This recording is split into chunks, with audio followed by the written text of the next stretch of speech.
Hello student. आज हम बात करते हैं आपका जो चैप्टर फर्स्ट है और चैप्टर आपका सेकंड और थर्ड है, उसके एनसीईआरटी का न्यूमेरिकल करा रहे हैं और इसकी आज हम दूसरी वीडियो बना रहे हैं। पहली वीडियो में हमने 5 क्वेश्चन तक सवाल किए थे, आज हम छठे से करेंगे और 10 तक का कर लेते हैं। ठीक है, पहले बता रहा हूँ मैं आपको। तो क्वेश्चन नंबर 6 है आपका, लंबाई मापने के लिए निम्नलिखित में कौन सा सबसे परिशुद्ध यंत्र है, यानी कि कौन सा यंत्र सबसे अच्छा माना जाएगा। 3 यंत्र दे रखे, एक तो वर्नियर कैलिपर्स है जिसके वर्नियर पैमाने पर 20 विभाजन है भाई। वर्नियर कैलिपर्स है एक, क्वेश्चन नंबर 6 में पहले में है वर्नियर कैलिपर्स। इसका जो वर्नियर पैमाना होता है उस पर 20 विभाजन है भाई। वर्नियर पैमाने पर 20 विभाजन होते हैं। दूसरा आपको दिया हुआ है इन्होंने,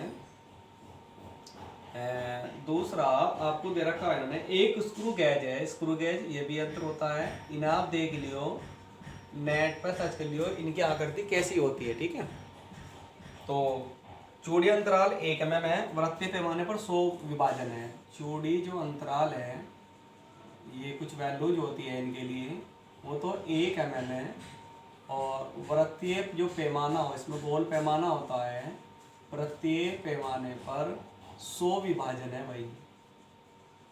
दूसरा, तीसरा इन्होंने दिया है प्रकाशी के अंतर है जो प्रकाश की तरंग दैर्घ्य के अंतर्गत माप सकता है। तीसरा प्रकाशी के अंतर है। इन तीनों में से कौन सा ज्यादा शुद्ध है वो हमें बताना है। मैं आपको पहले बता दूं कि प्रकाशी के अंदर में प्रकाश का यूज होता है तो वो माप सबसे ज़्यादा शुद्ध मानी जाएगी, लेकिन फिर भी हम इसे सोल्व करके दिखाएंगे क्यों शुद्ध मानी। ठीक है भाई, चलो जी। तो हमें क्या करना होता है, हम इनकी तीनों की अल्पतमांक निकाल लेंगे। अल्पतमांक पढ़ाया था मैंने आपको। अल्पतमांक जिसकी सबसे कम होगी वो ज़्यादा अच्छा शुद्ध माना जाएगा। क्लियर है पॉइंट बिल्कुल। तो वर्नियर कैलिपर्स के लिए पहले कि हम अल्पतमांक निकाल रहा हूँ वर्नियर कैलिपर्स की, तो उसकी जो वर्नियर कैलिपर्स की अल्पतमांक होती है उसका फॉर्मूला होता है वर्नियर पैमाने पर एक खाने का मान 0.1 सेंटीमीटर, वर्नियर पैमाने पर एक खाने का मान बटे विभाजनों की संख्या। विभाजन कितने हैं बताओ, 20, 20 50 100, 0 पॉइंट आपकी ये वैल्यू जो है आ जाओगी 0.005 सेंटीमीटर। क्लियर है।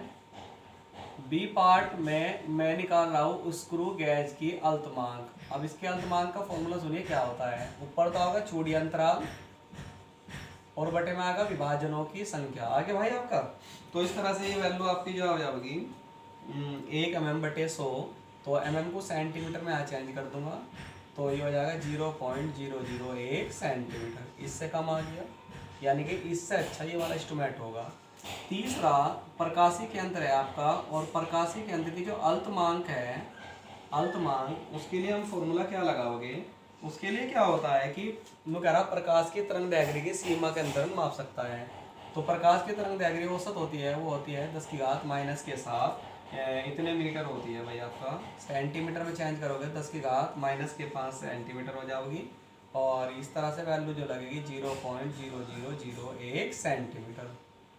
तो आपने देखा मैंने तीनों वैल्यू आपको निकाल के दिखाई। पहले का अल्पतमांक जो हुई, दूसरी की हुई, तीसरी की। सबसे कम किसकी है, प्रकाशी के अंदर की। तो ये सबसे ज़्यादा परिशुद्ध होगा, यानी कि सबसे ज़्यादा मेजरमेंट करने के लिए अच्छा इंस्ट्रूमेंट ये वाला होगा। क्लियर है भाई, तीसरे वाला प्रकाशी के अंदर होगा। क्वेश्चन नंबर 7 है आपका, कोई छात्र 100 आवर्धन के रेखीय आवर्धन 10th क्लास में पढ़ते हो आप, आवर्धन क्षमता ही पढ़ते हो इंस्ट्रूमेंट की। आवर्धन क्षमता को m बराबर कैपिटल M से लिखते हैं 100। आवर्धन जो है 100 है। एक सूक्ष्मदर्शी के द्वारा देखकर मनुष्य के बाल की मोटाई मापता है, 20 बार परीक्षण करता है और उसे ज्ञात होता है कि सूक्ष्मदर्शी के दृश्य क्षेत्र में बाल की औसत मोटाई 3.5 mm है। तो बाल की मोटाई का अनुमान क्या है।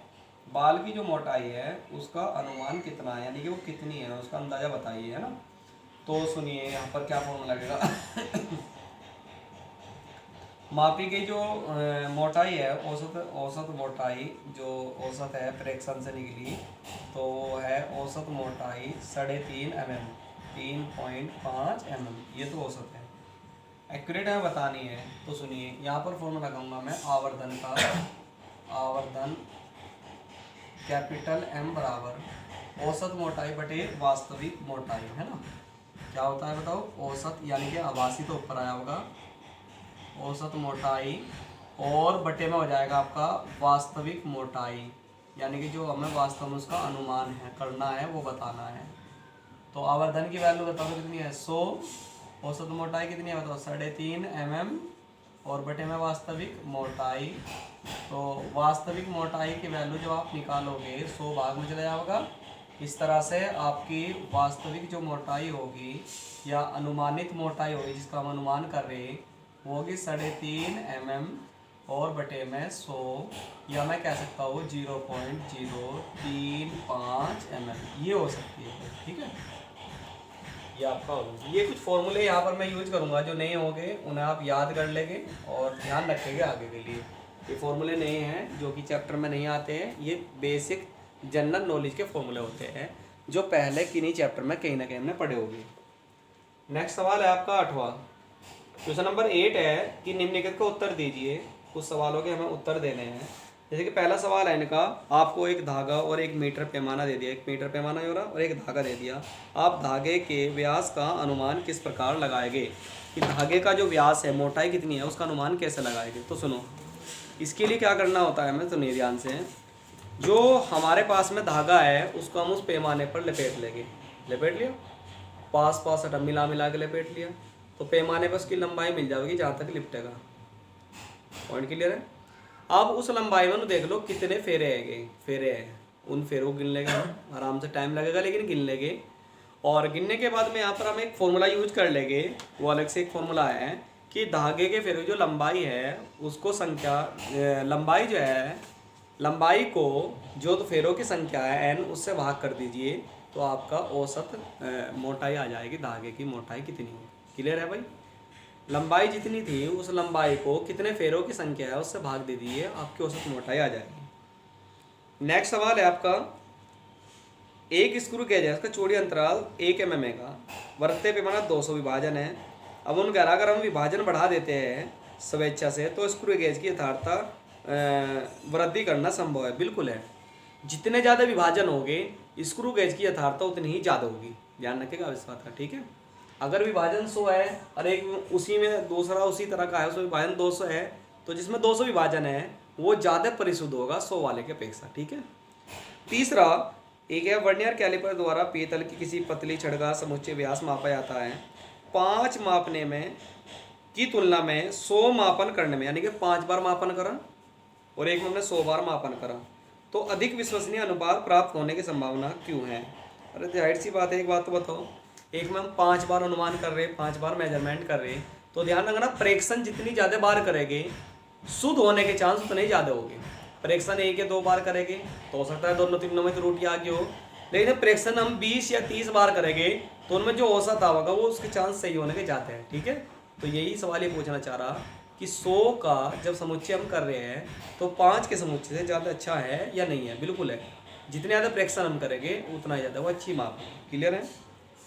9वां सवाल है आपका, किसी मकान का फोटोग्राफ 35 mm स्लाइड पर 1.75 सेंटीमीटर क्षेत्रफल घेरता है ना। स्लाइड का जो क्षेत्रफल है वास्तव में जो क्षेत्रफल है स्लाइड का, स्लाइड जो मापने के लिए हम यूज करते हैं उसे बोलते हैं स्लाइड का क्षेत्रफल, वास्तव में वो है 1.75 आपका सेंटीमीटर स्क्वायर।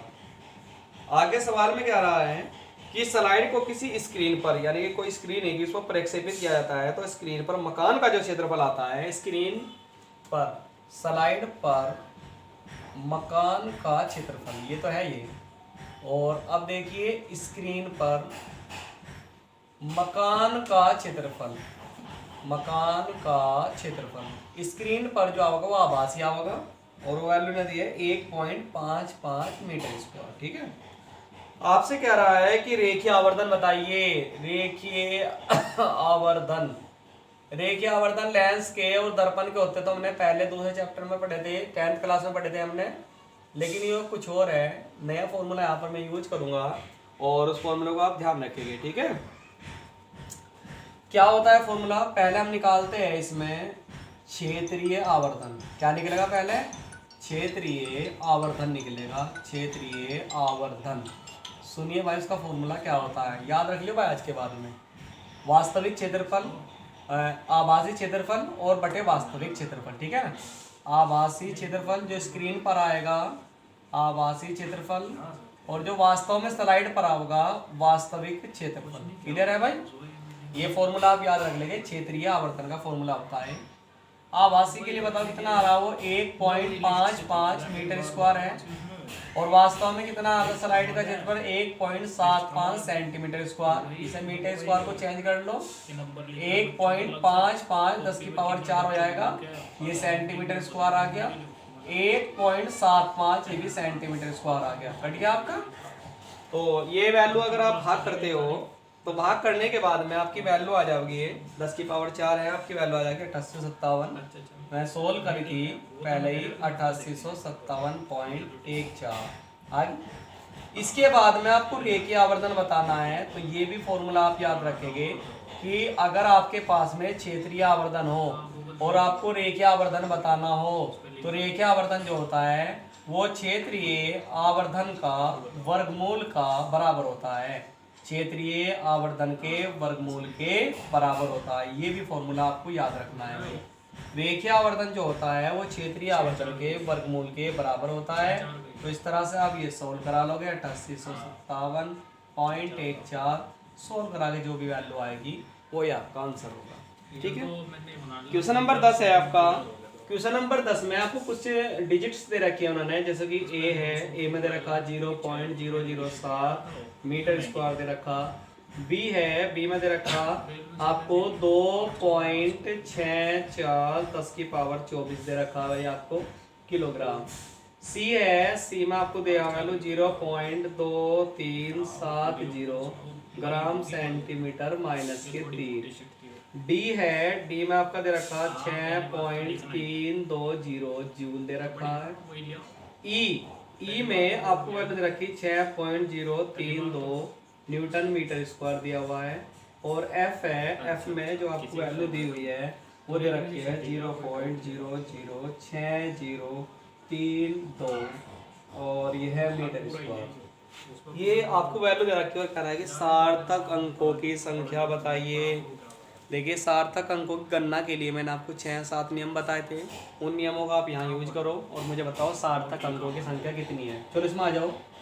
पहले के 0 काउंट नहीं होते हैं तो सार्थक अंक कितने हैं इसमें, 1। जो 10 की घात में अंक होते हुए काउंट नहीं होते हैं 1 2 3, तो इसमें कितने होंगे सार्थक अंक, 3। अगर दशमलव है तो बाद की 0 काउंट होगी 1 2 3 4, तो इसमें सार्थक अंक कितने होंगे बताओ, 4। दशमलव है तो बाद की 0 काउंट होगी 1 2 3 4, तो इसमें भी सार्थक अंक कितने होंगे बताओ, 4। बीच की 0 जो होती है वो हमेशा काउंट होती है, तो यहाँ भी कितने होंगे, 4। पहले की 0 काउंट नहीं होगी, बीच की 0 काउंट होगी 1 2 3 और 1 4। इस तरह से आप वैल्यूज निकाल सकते हो। ये मैंने आपको नियम पढ़ा रखे हैं, अच्छी तरह देख लेंगे। आज के लिए इतना काफ़ी है, नेक्स्ट वीडियो में इससे आगे के सवालों की बात करेंगे।